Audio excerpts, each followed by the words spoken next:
से वंदे मातरम। वंदे वंदे जो भी भारत की सामूहिक चेतना का हमारे स्वर बनकर इस धरा पर पहुंचा, स्वतंत्रता को जो भी विदेशी शासन के विरोध का स्वर बना और स्वतंत्रता के बाद जो देश की एकता का स्वर बना, हमारी राष्ट्रीय चेतना की अभिव्यक्ति का स्वर बना। वंदे मातरम के 150 वर्ष का ये पर्वोत्सव उसी राष्ट्रीय चेतना का उत्सव ऐसे अनुभव की ये गौरवशाली ऐतिहासिक और सांस्कृतिक विरासत का स्मरण करने, नमन करने और प्रेरणा प्राप्त करने का ये वर्ष है, जिसका आयोजन भारत सरकार के संस्कृति मंत्रालय ने किया है। इस अवसर पर भारत के హృదయపూర్వక వందనాలు। ఈరోజు నేను మాట్లాడబోయే విషయం వందే మాతరం ఉద్యమం। మన భారత స్వాతంత్ర సమరంలో వందే మాతరం అనే నినాదం ఒక శక్తివంతమైన ప్రేరణగా నిలిచింది। ఇది కేవలం ఒక నినాదం మాత్రమే కాదు, దేశభక్తి, త్యాగం, ఐక్యతకు ప్రతీక। ఈ నినాదం భారతీయుల గుండెల్లో స్వేచ్ఛా జ్యోతి వెలిగించింది।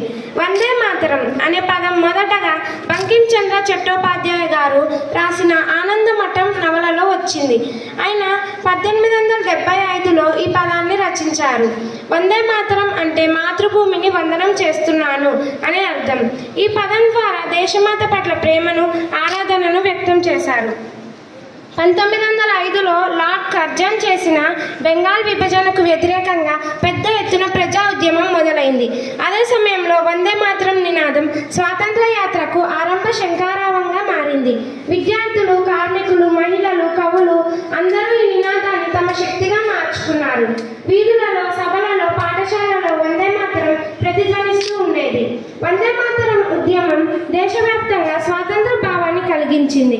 బ్రిటిష్ పాలకులు ఈ నినాదాన్ని నిషేధించడానికి ప్రయత్నించారు, కానీ ప్రజల ఆవేశాన్ని ఆపలేకపోయారు। బాల్ గంగాధర్ తిలక్, బిపిన్ చంద్రపాల్, అరవింద్ ఘోష్ వంటి మహానుభావులు ఈ ఉద్యమానికి నాయకత్వం వహించారు।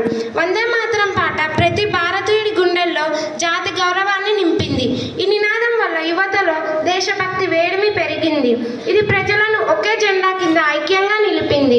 వందే మాతరం అని పలకడం అంటే భారత మాతకు సేవ చేయాలనే సంకల్పం వ్యక్తం చేయడం। స్వాతంత్రం వచ్చిన తర్వాత కూడా వందే మాతరం మన జాతీయ గీతంగా గౌరవించబడింది। ఇది మన సంస్కృతికి, మన చరిత్రకు ప్రతీక। జాతీయ గీతం వినిపించినప్పుడు ప్రతి భారతీయుడు గర్వంతో నిలబడతాడు। మనకు ఈ నినాదం ఇచ్చిన స్ఫూర్తిని ఎప్పటికీ మరవకూడదు। దేశం కోసం త్యాగం చేసిన వీరులను స్మరించాలి।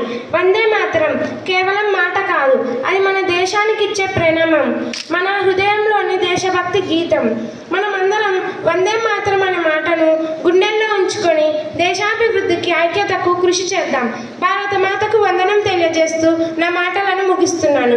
వందే మాతరం, జై హింద్।